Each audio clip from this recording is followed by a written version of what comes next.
La Bible nous enseigne que tout homme, par nature, naît dans le péché et vit éloigné de Dieu. Dans cet état, nous marchons dans les ténèbres spirituelles, dominés par nos désirs charnels, nos faiblesses et par l'influence du monde. Mais en Jésus-Christ, une transformation radicale devient possible, la nouvelle naissance. 1. La condition de l'homme avant la nouvelle naissance. Avant de rencontrer Christ, l'homme vit dans l'ignorance de la vérité. Son cœur est voilé et il ne peut discerner les choses spirituelles. Comme le dit Éphésiens 5h8, « Autrefois vous étiez ténèbres, et maintenant vous êtes lumière dans le Seigneur. » Les ténèbres symbolisent le péché, la culpabilité, la peur, la confusion et l'absence de communion avec Dieu. 2. La révélation de Jésus-Christ, la lumière du monde. Jésus lui-même déclare, « Je suis la lumière du monde. Celui qui me suit ne marchera pas dans les ténèbres, mais il aura la lumière de la vie. » Jean 8h12. La venue de Christ est l'aube d'un nouveau jour pour l'humanité. Il est venu éclairer les cœurs, détruire les œuvres des ténèbres et offrir la vie éternelle à ceux qui croient en lui. 3. La nouvelle naissance, un changement intérieur. Nicodème, docteur de la loi, demanda à Jésus, « Comment un homme peut-il naître de nouveau quand il est vieux ?» Jean 3h4. Jésus lui répondit qu'il fallait naître d'eau et d'esprit. La nouvelle naissance n'est pas un changement extérieur, mais une transformation intérieure opérée par l'Esprit Saint. C'est le moment où le cœur de Pierre devient un cœur de chair, où l'Esprit de Dieu vient habiter en nous. 4. Des ténèbres à la lumière. Naître de nouveau, c'est quitter la vie ancienne dominée par le péché pour entrer dans une vie nouvelle conduite par l'Esprit. C'est un passage de la peur à la paix, la culpabilité au pardon, la solitude à la communion avec Dieu, la mort spirituelle à la vie éternelle.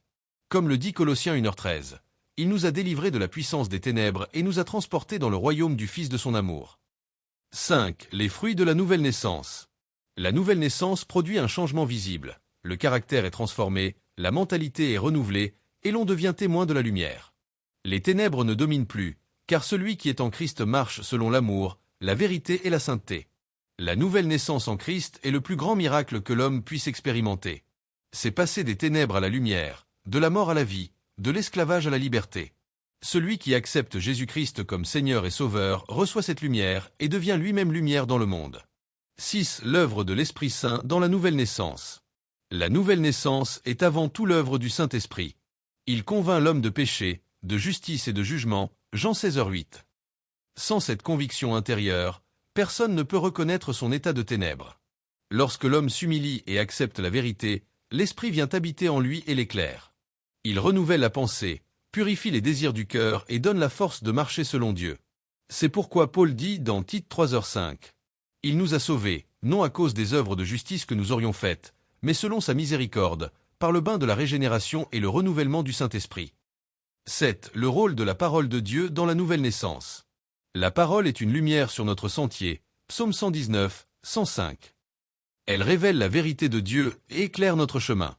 La nouvelle naissance ne peut s'entretenir que par une immersion constante dans les Écritures, car elles nourrissent notre homme intérieur. Pierre déclare, « Vous avez été régénérés, non par une semence corruptible, mais par une semence incorruptible, par la parole vivante et permanente de Dieu. » 1 Pierre 1h23. Celui qui veut réellement quitter les ténèbres doit laisser la parole pénétrer son esprit et façonner sa manière de vivre. 8.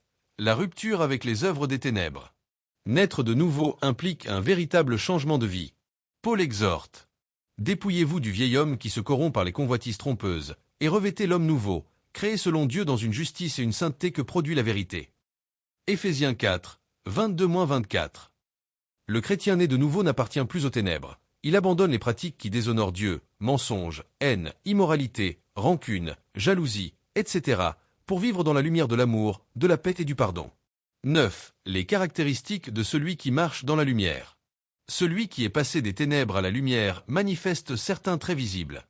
La foi vivante, il croit fermement en Jésus-Christ. L'amour sincère, il aime Dieu et son prochain sans hypocrisie.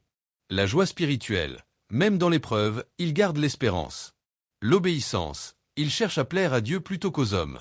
La sanctification, il se sépare du péché pour marcher dans la pureté. Ainsi, sa vie devient un témoignage qui attire les autres à Christ. 10. La responsabilité du chrétien né de nouveau. Jésus dit, « Vous êtes la lumière du monde. » Matthieu 5h14. Cela signifie que chaque enfant de Dieu est appelé à refléter la lumière de Christ dans un monde encore plongé dans les ténèbres. Par nos paroles, nos attitudes et nos actions, nous devons éclairer les autres et les conduire à la vérité. Naître de nouveau n'est pas seulement un privilège, c'est aussi une mission. Annoncer la lumière et vivre comme des témoins fidèles de l'Évangile. 11. Le combat contre les ténèbres. Même après la nouvelle naissance, le chrétien n'est pas exempt de tentations et d'attaques. L'ennemi cherchera toujours à ramener l'homme vers les ténèbres. Mais la victoire est garantie en Jésus-Christ. Résistez au diable, et il fuira loin de vous. Jacques 4,7. La prière, la foi et la persévérance dans la parole sont les armes pour rester ferme dans la lumière. 12. L'espérance glorieuse. Enfin, la nouvelle naissance n'est pas seulement une transformation présente, mais aussi une promesse future, celle de vivre éternellement dans la lumière de Dieu. Apocalypse 21h23 déclare: La ville n'a besoin ni du soleil ni de la lune pour l'éclairer, car la gloire de Dieu l'éclaire, et l'agneau est son flambeau. Celui qui est né de nouveau aura part à cette gloire éternelle, là où il n'y aura plus de nuit, ni de ténèbres, ni de larmes. 13. Le mystère de la nouvelle identité en Christ. Quand quelqu'un naît de nouveau, il reçoit une nouvelle identité. L'apôtre Paul affirme: Si quelqu'un est en Christ, il est une nouvelle créature. Les choses anciennes sont passées, voici, toutes choses sont devenues nouvelles. 2 Corinthiens 5h17. Cela signifie que le passé, avec ses fautes, ses blessures et ses ténèbres, n'a plus de pouvoir. Le sang de Jésus efface les condamnations, et l'Esprit de Dieu nous appelle à marcher dans la nouveauté de vie. Celui qui était esclave devient enfant de Dieu. Celui qui était rejeté devient héritier du royaume. 14. La liberté spirituelle, fruit de la lumière. Naître de nouveau, c'est être libéré des chaînes du péché. Jésus a dit: Si donc le Fils vous affranchit, vous serez réellement libre. Jean 8h36. Cette liberté n'est pas la licence de vivre selon la chair, mais une délivrance du pouvoir de Satan et des ténèbres. Le chrétien n'est plus obligé de céder aux passions destructrices, car il marche dans la force de l'esprit. C'est une véritable victoire intérieure. 15. La marche progressive dans la sanctification. La nouvelle naissance est un commencement, pas une fin. Comme un enfant qui grandit, le chrétien doit avancer de gloire en gloire. Cela se fait par la sanctification. Renoncer chaque jour à soi-même. Rechercher la présence de Dieu dans la prière. Méditer la parole pour être transformé dans l'intelligence. Garder une communion vivante avec les frères et sœurs dans la foi. Ainsi, celui qui est né de nouveau ne reste pas au stade de bébé spirituel, mais il devient un témoin mûr et solide dans la foi. 16. Les ténèbres qui menacent encore le croyant. Bien que né de nouveau, le chrétien doit veiller, car le monde reste plongé dans les ténèbres. La séduction du péché, les distractions de la chair et les attaques spirituelles cherchent à éteindre la lumière. Jésus a dit: Veillez et priez, afin que vous ne tombiez pas dans la tentation. Matthieu 26, 41. Celui qui est né de nouveau doit rester vigilant, afin de ne pas retomber dans son ancienne vie. Le Saint-Esprit est là pour nous fortifier, mais nous devons coopérer avec lui. 17. Témoigner de la lumière. Naître de nouveau ne se limite pas à une expérience personnelle. C'est aussi un appel à être témoin. Jésus nous dit: Que votre lumière luise ainsi devant les hommes, afin qu'ils voient vos bonnes œuvres, et qu'ils glorifient votre Père qui est dans les cieux. Matthieu 5h16. Cela signifie que nos vies doivent refléter Christ au quotidien. Dans nos familles, sur nos lieux de travail, à l'école, dans la société, nous devons briller comme des flambeaux au milieu d'un monde assombri par le péché. 18. La victoire finale de la lumière sur les ténèbres. L'histoire biblique nous montre que les ténèbres ne triomphent jamais de la lumière.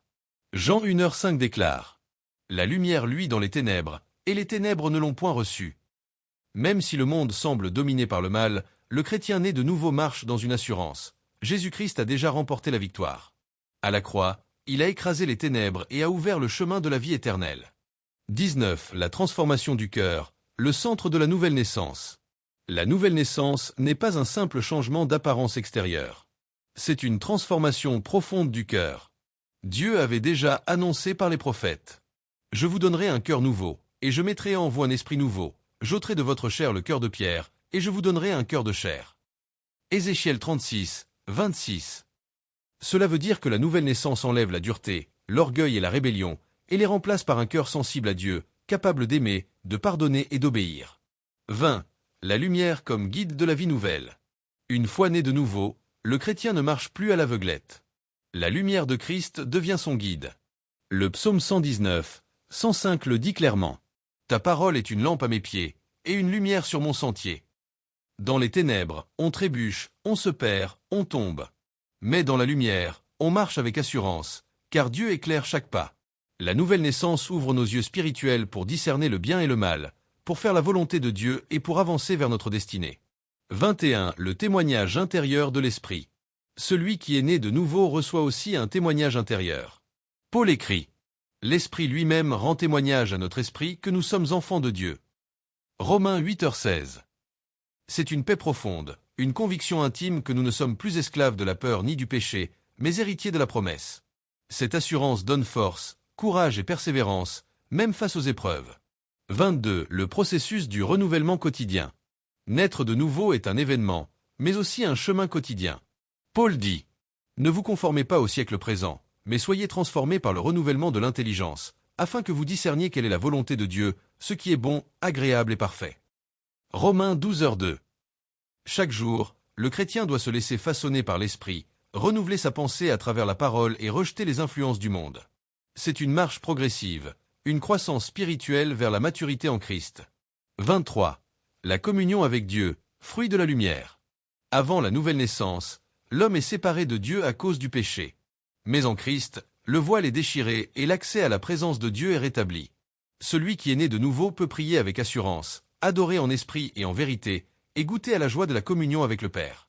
C'est pourquoi Jésus disait: Or, la vie éternelle, c'est qu'ils te connaissent, toi, le seul vrai Dieu, et celui que tu as envoyé, Jésus-Christ.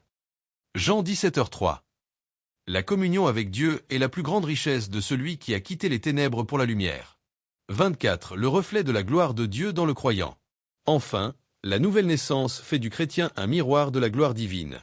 Paul dit: Nous tous qui, le visage découvert, contemplons comme dans un miroir la gloire du Seigneur, nous sommes transformés en la même image, de gloire en gloire, comme par le Seigneur, l'Esprit.